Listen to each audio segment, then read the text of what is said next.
ಗುರು ಸಂಕ್ರಮಣ 2024 ಧನು ರಾಶಿ. ಗುರು ಗ್ರಹವು ನಿಮ್ಮ ಧನು ರಾಶಿಯ ಆಡಳಿತ ಗ್ರಹವಾಗಿರುವುದರ ಜೊತೆಗೆ ನಿಮ್ಮ 4ನೇ ಮನೆಯ ಆಡಳಿತ ಗ್ರಹವಾಗಿದೆ.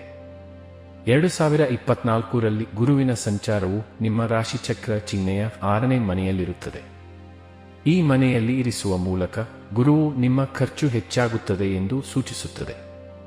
ನಿಮ್ಮ ಆರೋಗ್ಯ ಸಮಸ್ಯೆಗಳ ಬಗ್ಗೆ ನೀವು ಜಾಗರೂಕರಾಗಿರಬೇಕು, ಏಕೆಂದರೆ ಈ ಅವಧಿಯಲ್ಲಿ ನೀವು ಅನಾರೋಗ್ಯಕ್ಕೆ ಒಳಗಾಗಬಹುದು.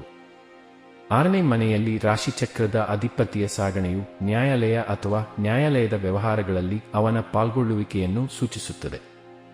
ನೀವು ಈಗಾಗಲೇ ಅಂತಹ ವಿಷಯದಲ್ಲಿ ತೊಡಗಿಸಿಕೊಂಡಿದ್ದರೆ ಈ ಸಮಯದಲ್ಲಿ ನೀವು ಹೆಚ್ಚಿನ ಗಮನವನ್ನು ನೀಡಬೇಕು ಮತ್ತು ಹಣವನ್ನು ಖರ್ಚು ಮಾಡಬೇಕಾಗುತ್ತದೆ.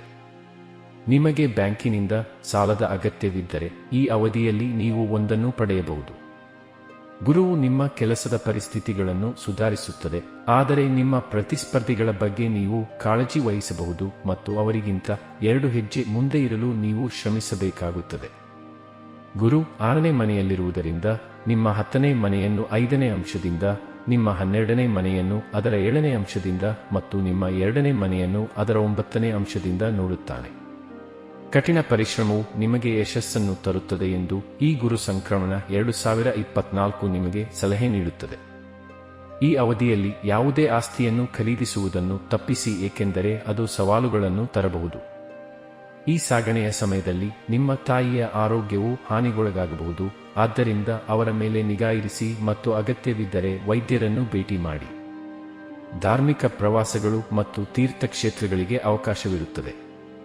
12ನೇ ಮನೆಯಲ್ಲಿ ಗುರುವಿನ ವ್ಯಕ್ತಿತ್ವವು ಅತಿಯಾದ ಖರ್ಚುಗಳನ್ನು ಪ್ರತಿನಿಧಿಸುತ್ತದೆ. ಈ ಸಮಯದಲ್ಲಿ ನೀವು ವಿವಿಧ ಯೋಜನೆಗಳಿಗೆ ಹಣವನ್ನು ಖರ್ಚು ಮಾಡಲು ಪ್ರಲೋಭನೆಗೆ ಒಳಗಾಗುತ್ತೀರಿ. ಆದಾಗ್ಯೂ ನೀವು ಸಕಾರಾತ್ಮಕ ಅಂಶಗಳ ಮೇಲೆ ಕೇಂದ್ರೀಕರಿಸಬೇಕು. ಸವಾಲಿನ ಅಡೆತಡೆಗಳನ್ನು ನಿವಾರಿಸಿದ ನಂತರ ಹಣ ಲಭ್ಯವಾಗಲಿದೆ.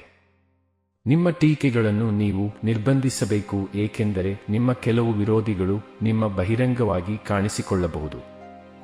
ಮೇ 3 ರಿಂದ ಜೂನ್ 3ರವರೆಗೆ ಗುರು ತನ್ನ ಸ್ಥಾನದಲ್ಲಿರುತ್ತಾನೆ, ಆದ್ದರಿಂದ ನೀವು ನಿಮ್ಮ ಆರೋಗ್ಯದ ಬಗ್ಗೆ ಹೆಚ್ಚಿನ ಮುನ್ನೆಚ್ಚರಿಕೆಗಳನ್ನು ತೆಗೆದುಕೊಳ್ಳಬೇಕು. ಈ ಸಮಯದಲ್ಲಿ ಕೆಲವು ರೋಗಗಳು ನಿಮ್ಮನ್ನು ಕಾಡಬಹುದು.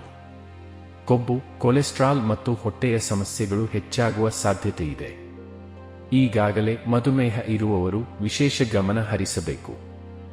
ಗುರುಗ್ರಹವು ಅಕ್ಟೋಬರ್ 9ರಂದು ತನ್ನ ಹಿಮ್ಮುಖ ಪ್ರಯಾಣವನ್ನು ಪ್ರಾರಂಭಿಸುತ್ತದೆ.